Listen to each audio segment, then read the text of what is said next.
Welcome to St. Louis on the Air. I'm Don Marsh. Today, a discussion with John Nations. He is the outgoing head of the Bi-State Development Agency, a post he's held for 8 years. He leaves at a time when the agency's Metrolink system is getting a lot of attention because of security and funding issues. We'll talk about that. John Nations, welcome. Thank you very much. I'm delighted to be here. First things first, any word expected soon on your replacement? You've been hanging in there for several months now waiting for this. Yeah, we're expecting an announcement very soon about it. I know the board's had meetings about it, but the board hasn't made an announcement, but I'm expecting that that'll happen very soon. What happens to John Nations after you sail into the sunset? Well, I've never been big for sailing into sunsets. What I'm going to do, I actually, people say, what are you going to do? I get bored on a Saturday. I'm going to stay in St. Louis. I'm actually delighted to say I'm going to be joining one of St. Louis's finest law firms, where I have a lot of friends and a lot of good lawyers. That's Evans & Dixon, located in downtown St. Louis. So I'm delighted to make that association. Great people, great lawyers, great firm. Looking forward to it. Okay, well, your future is secure then, it seems. I have to go back to the story that people have been talking about for a good many months now. And I'll start it this way. Your friend Vince Schamel has said that you've been worn down by this whole process of dealing with the St. Louis County and County Executive Stenger. Is he right? Well, Vince is a very good friend. Operating public transit in the 21st century is a challenge, whether you're in St. Louis or anywhere else. It's much more of a challenge in St. Louis than some other areas, and the reason for that is that we operate transit in 3 separate jurisdictions: St. Louis County, the City of St. Louis, and St. Clair County. We're glad to do it. A lot of people don't know that Bi-State wasn't even formed to be a transit company. We were asked to and took over transit in 1963. But so the way transit actually, from Metrolink to Metrobus to Colorado, actually gets put on the street is we go through separate appropriation processes in St. Louis County, the City of St. Louis, and St. Clair County based on the level of services they would like to see and to the extent that their resources allow. Public transit requires, every aspect of it requires tremendous cooperation among jurisdictions to make it happen. Now, you mentioned the security thing, which is on a lot of people's mind, and we appreciate that. And of course, what St. Louis has found out over the last 2 or 3 years, even though it's been true since Metrolink opened in 1993, is that Metro Transit itself, which is one of our operating divisions at Bi-State, has no and is not permitted to have a police department of its own. So consequently, we require the cooperation across the jurisdictions in order to work with the local police jurisdictions in order to police the system. And we're not the only system in the country that's dealt with challenges, but we are dealing with them here in St. Louis. So we need better cooperation. We are getting it. I'm confident about the future. I think it's gonna be good. Is there an insufficient number of police officers in the city and county available to provide proper security for the system? Well, the city of St. Louis has made it known that their resources are very limited and they cannot put any more people on the system. What we believe the solution is, and have always believed the solution is to get armed, uniformed law enforcement riding the trains and be on the platforms, very visible so the public can see them. In fact, there was a recent study released by East West Gateway here in the last 2 or 3 weeks by a consulting firm called WSP, which came to exactly that conclusion. And I think with the emphasis and the attention on policing and security, I think we're going to see more cooperation, particularly now with that study. I think we're going to see more cooperation and the situation improve. It's very difficult for us who run Metro Transit because the policing of it is not something that is within our control the way people often believe it is and the way it is in other cities. Why can't you have your own private security force? Well, you ask a complicated question. I'm going to give you the quickest answer. Bi-State exists by virtue of an agreement between Missouri and Illinois known as an interstate compact. We were incorporated by an act of Congress. That charter, when it was amended to give us permission to run Metrolink, it specifically prohibited us from having our own police department. The local jurisdictions could provide that service. And in fact, the jurisdictions are in a good position to do that. But by law, in order to change that, in order for Bi-State to be empowered to have its own police department, we would have to get through the legislature and the governor in Missouri, the legislature and the governor in Illinois, take it through Congress, and get it signed by President Trump.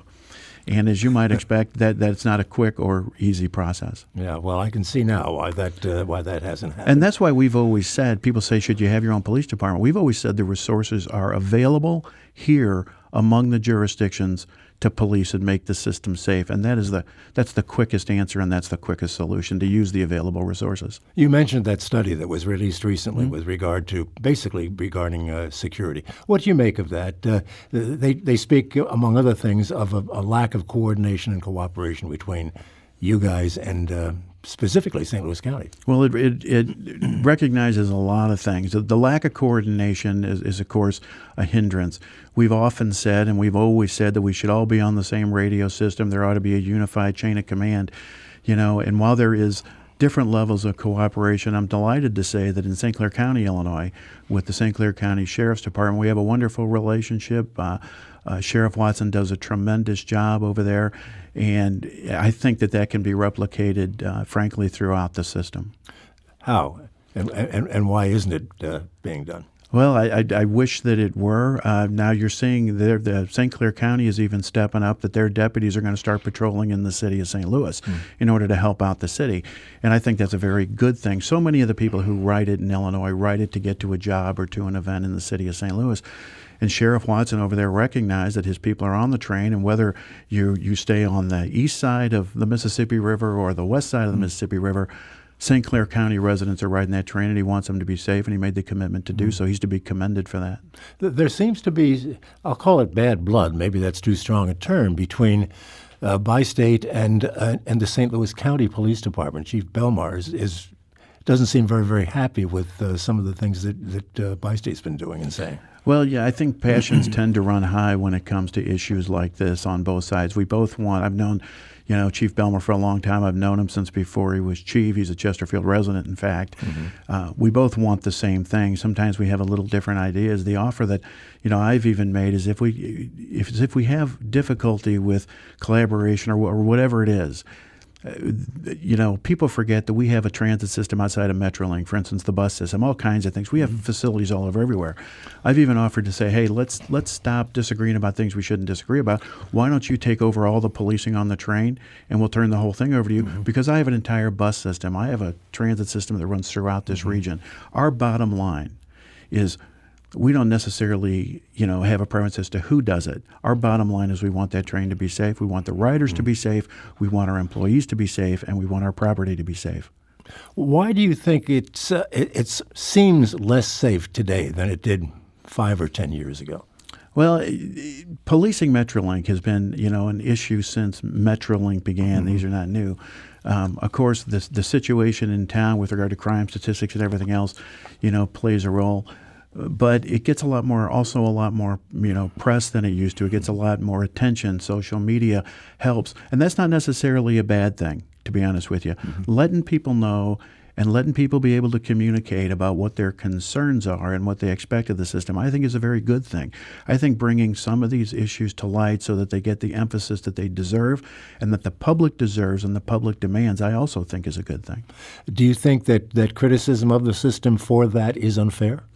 I think it's fair for the public to criticize the system if it's not as safe as they expect it to be and as safe as it could be. And so I don't back away from criticism. So when we talk about it, there's things that we should be responsible for, the things the police should be responsible for. But the bottom line is, until the system is not only safe, but until the public perceives that it to be safe, because that's very important. If the public perceives that it is not safe, you can go out and cite all the statistics you want saying it is safe, but if the public believes and perceives that it is not safe, then there's an issue. Is there a racial component to all of this? I think that we don't really look at it that way. What we look at is we operate a system across multiple jurisdictions through incredibly diverse neighborhoods. And we have issues, when you run public transit, you have issues essentially everywhere you go. If you think about public transit, just this type of an entity, it's a place that everybody can access. It's a place where the community comes together. It's kind of the melting pot in St. Louis, and we want it to be that way. It provides critical access to jobs, recreation, particularly education, and the necessities of life. So we serve the entire community, every corner of it. Well, the way it all started, and I remember it, and you do too, where there were concerns. They wanted to go to St. Charles, for instance, and the people in St. Charles said, we don't want the city's problems coming out here. So this has been kind of an undercurrent for the transit part of Bi-State since day one. Yeah, and I'll leave those arguments to St. Charles County to be honest with you. But what we look at is we operate a system that the part of it that we have total control over. Forget the security and the policing part of it for just a second. What gets lost in the discussion is that at Bi-State Development and Metro Transit Division here in St. Louis, we run what is widely regarded as one of the best run transit systems in the United States. Our efficiencies, our reliability lead the industry. We get invited to talk all over the country about it. People are flying in here to learn our management practices and policies to see how it can be duplicated elsewhere. So we're very proud that we're running a sound system. And as you look at the issues that surround public transit, one of the things that we're proud of is we've taken Bi-State to the point where the things that we are in total control of are actually doing very, very well across all of our enterprises. We just need, and I think everybody, I don't think I'm saying anything that anybody else wouldn't say, whether it's Chief Belmar or anybody else, we need better cooperation and better execution on the policing and security on the Missouri side of the river on Metrolink. When is the community going to get a north-south link? I have no prediction for when that might take place. What I'm encouraging the community to do is to think beyond, the traditional limits of such a project. The reason I'm in this role is not because I had a background in transit. The reason I'm in this role is because I have a background in economic development and community building and in putting deals together. I think north-south ought to be looked at like an economic development project and not the typical type of project about can we get a federal grant and can we come up with local money. What we ought to be looking at is, as you look at that corridor and we make that type of an investment, how can we make that investment pay off for that community and then come back and help pay for the system?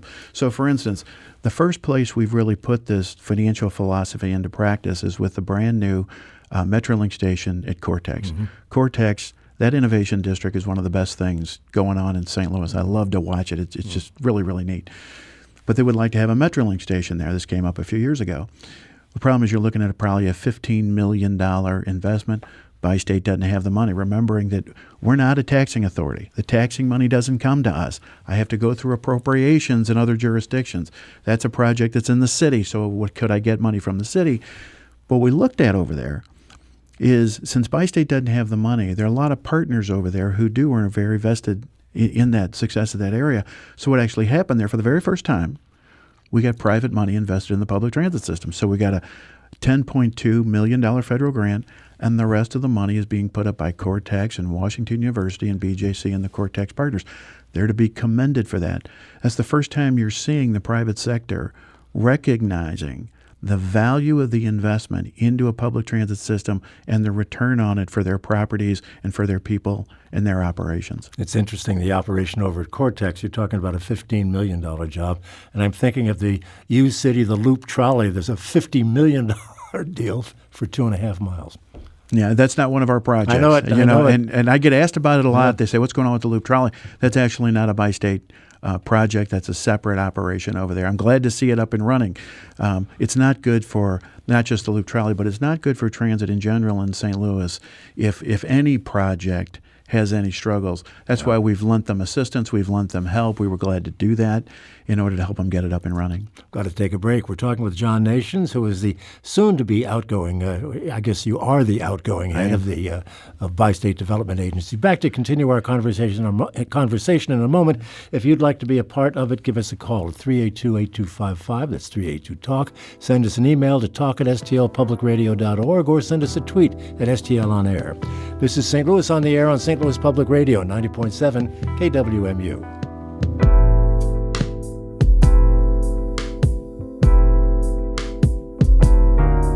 Thank you for listening to this St. Louis on the Air podcast supported by University College at Washington University, with undergraduate and graduate programs part-time, evening, and online.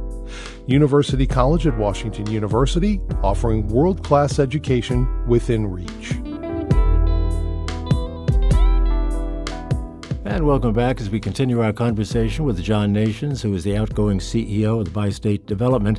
We'll move on to other things. I know security is probably something you're tired of talking about. We have a caller here who wants to raise one issue relating to that. So let's bring in Eric calling from St. Louis.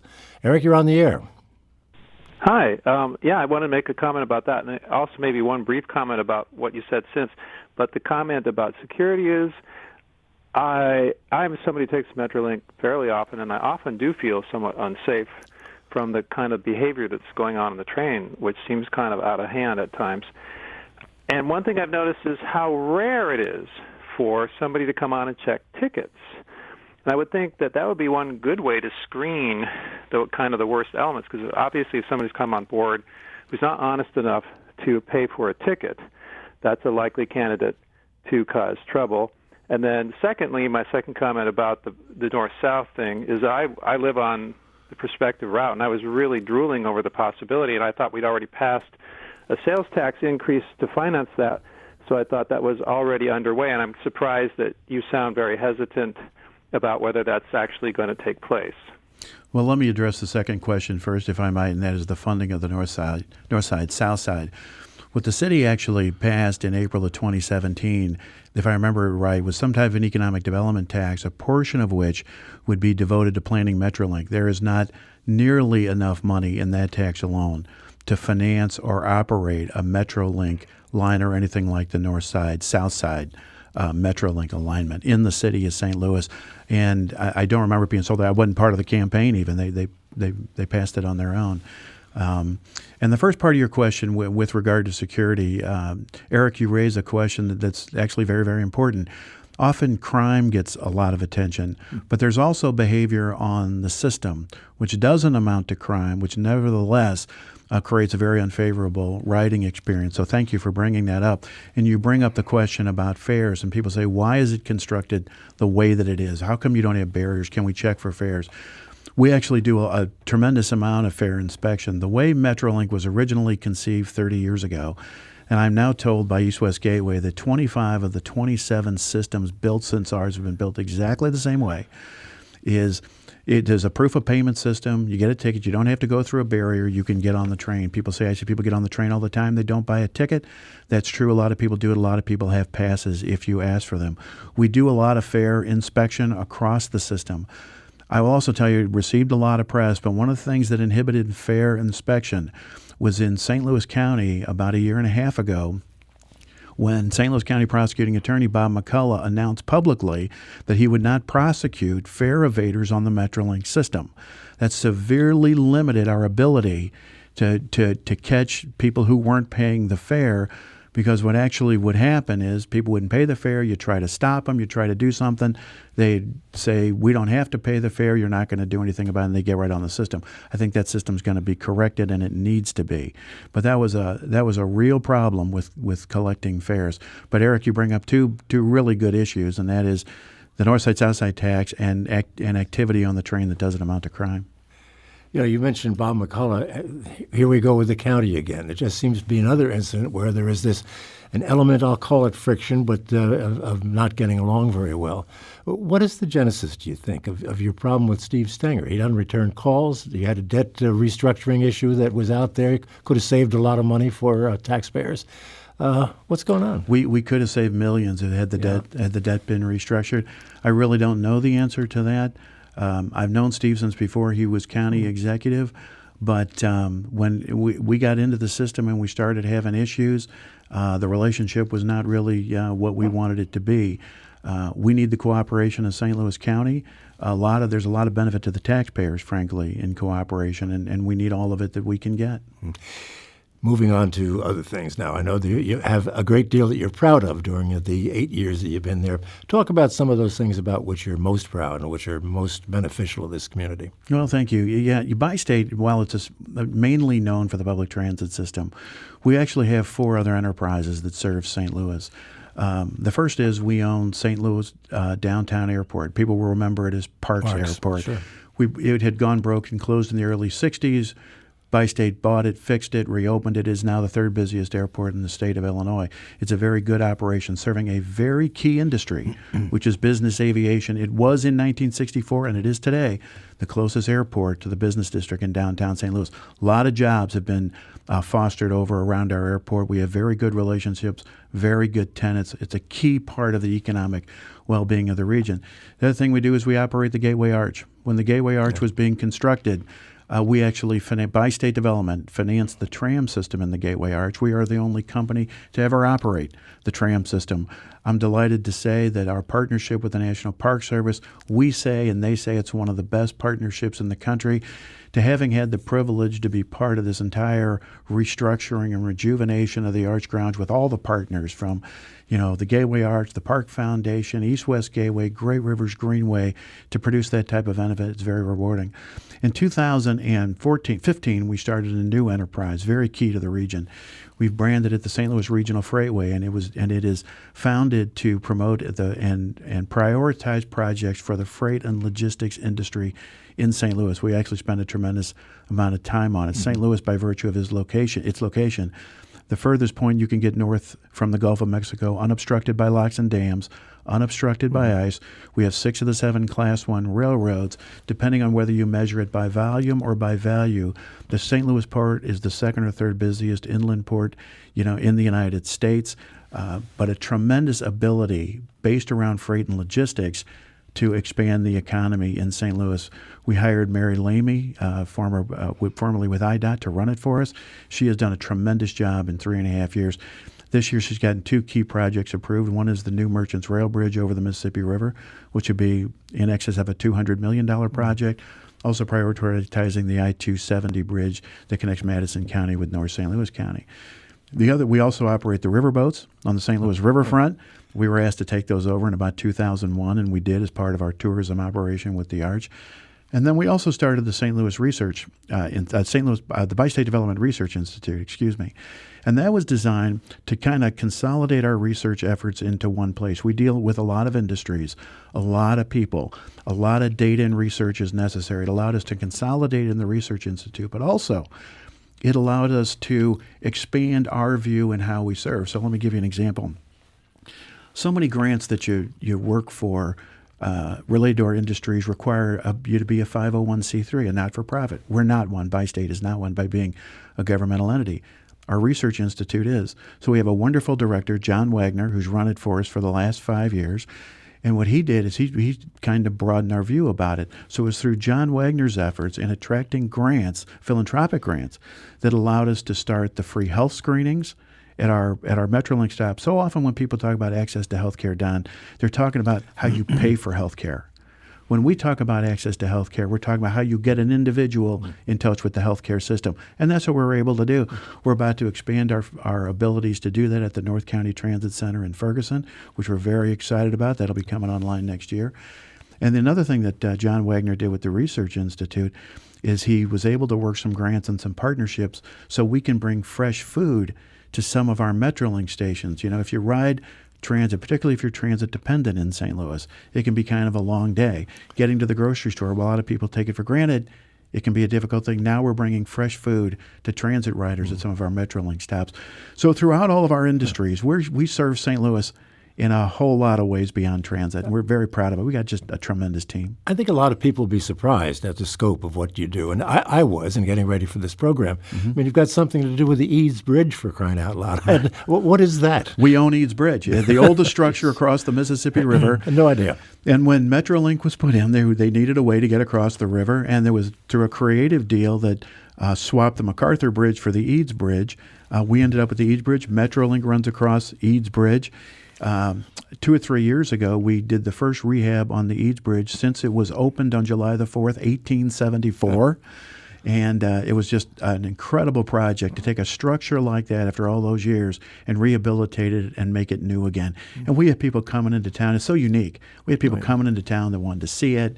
And so to be able to deliver that project on time, on budget, as we do throughout our system, has really been a pleasure to work with the team that we have. What specifically was Bi-State's role in working with City Arch River in the whole revitalization of the Arch grounds? What specifically did? Since we operate the Arch and we do the ticketing and a lot of the promotion, it was an incredible team of different partners coordinating that entire project. The Arch project, which went on for several years and required subsequent phases, required tremendous cooperation to how the Arch was going to be visited. It is the number one tourist attraction in the state of Missouri. Just for an individual entity like that. We are now told that the Gateway Arch is the most visited monument west of Washington, D.C.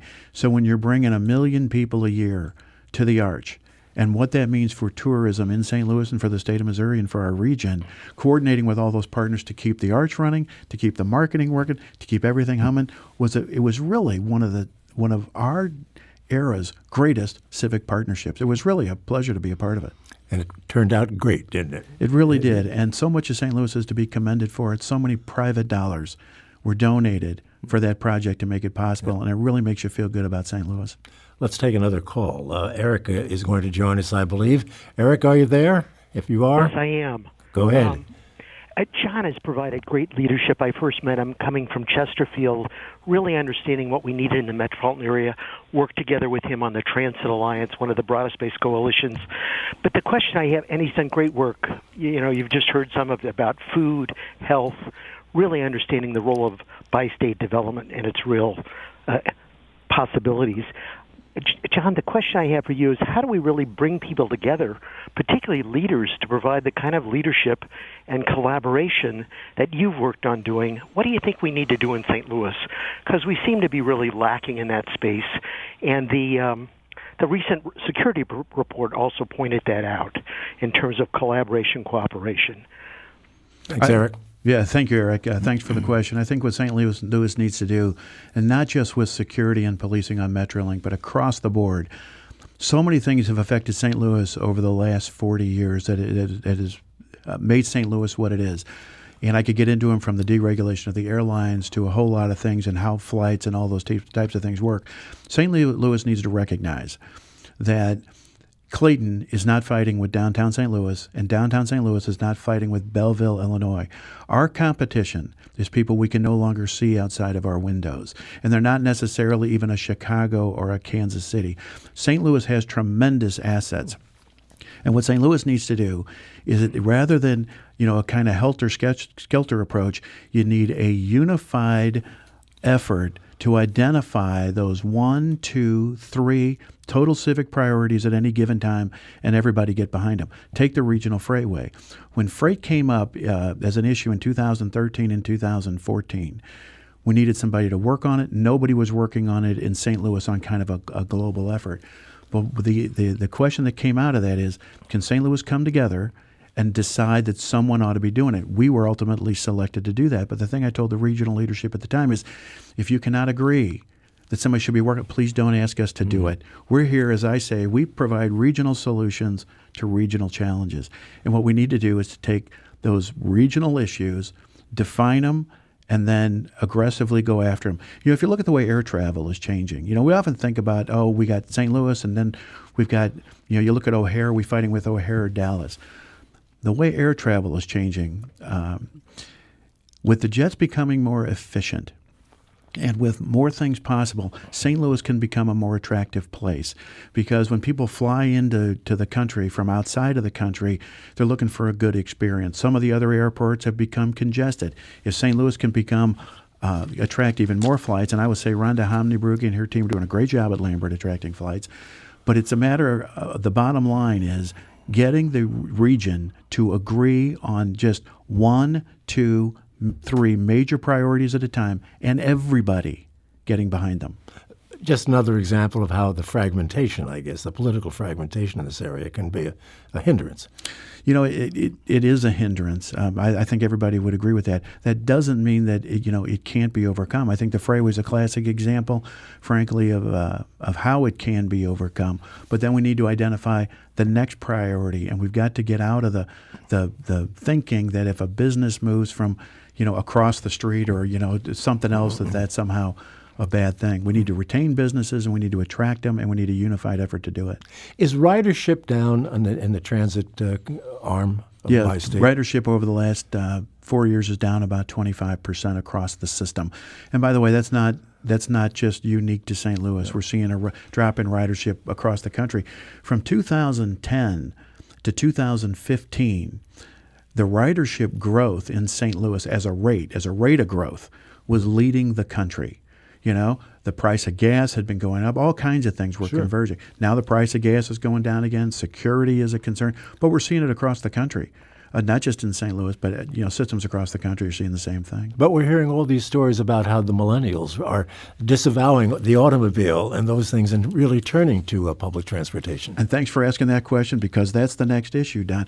People talk about public transportation. What we really need to look at is what we call personal mobility. Okay, it is true that the millennial generation is getting away from cars, but at the very same time, you've got Uber, you've got Lyft that have been taken off like a rocket. So while the actual ridership on public transportation may be declining, what we don't yet know, but which what I suspect is that people paying for rides and the number of rides being paid for is actually increasing. There might not be as many rides on the public transit system, but when you add Uber, Lyft, and a bunch of other things that are going on, I mean, look what's happening downtown, the revolution, right?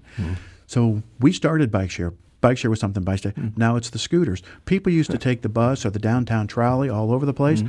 Go downtown. You got people on scooters all over the place going those 5 blocks or even 10 blocks around the city. So that's a different way to get around. That's why we say when you look at it, look at personal mobility. That's why we're spending a lot of time through a project that we call Metro Reimagined as to what does the future of public transportation really look like in St. Louis. And if you look at what Uber and Lyft are able to do, should we be partnering with Uber and Lyft? Should we be duplicating that business model?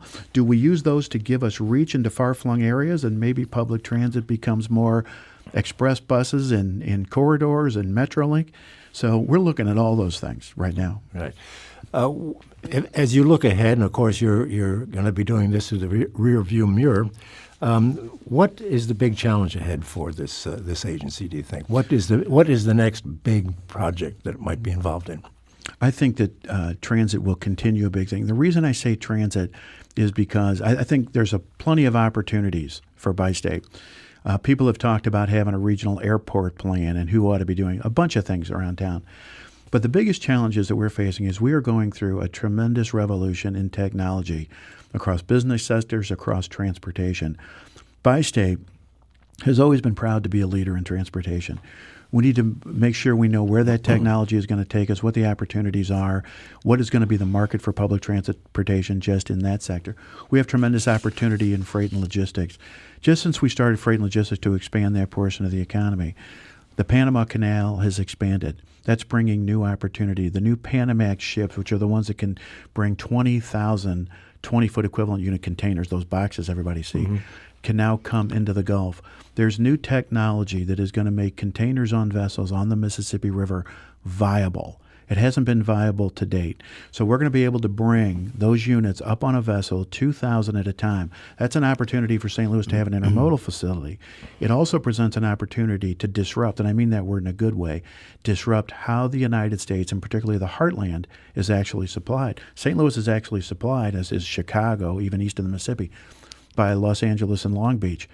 Those supply lines could change to the Gulf and lower Louisiana. We've actually signed, Bi-State has actually signed 2 memorandums of understanding with 2 separate ports in lower Louisiana, the Port of New Orleans and the Port of Plaquemines, which is about as far south as you can go and keep your feet dry, in order to coordinate marketing and efforts in order to facilitate and expand that portion of the economy. There's tremendous opportunities in St. Louis, which is why, people always say you're a sunny side up kind of guy. I am very optimistic about the future of St. Louis, so we can get everybody to work in the same direction. You seem very excited about it and passionate at the same time. So why are you leaving? I tell you, I've loved my time at Bi-State. I never, if you'd asked me 10 years ago would I ever be at Bi-State, they recruited me for a year.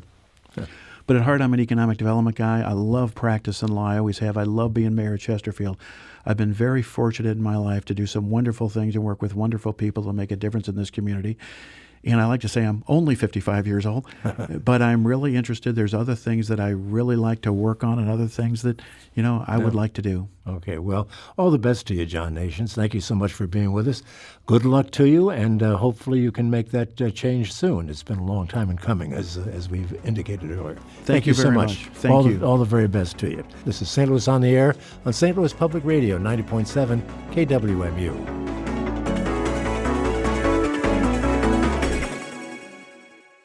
Support comes from the Missouri Forest Products Association, committed to conservation and careful management of the state's forests to make them more resilient and better habitats for wildlife. ChooseWood.com.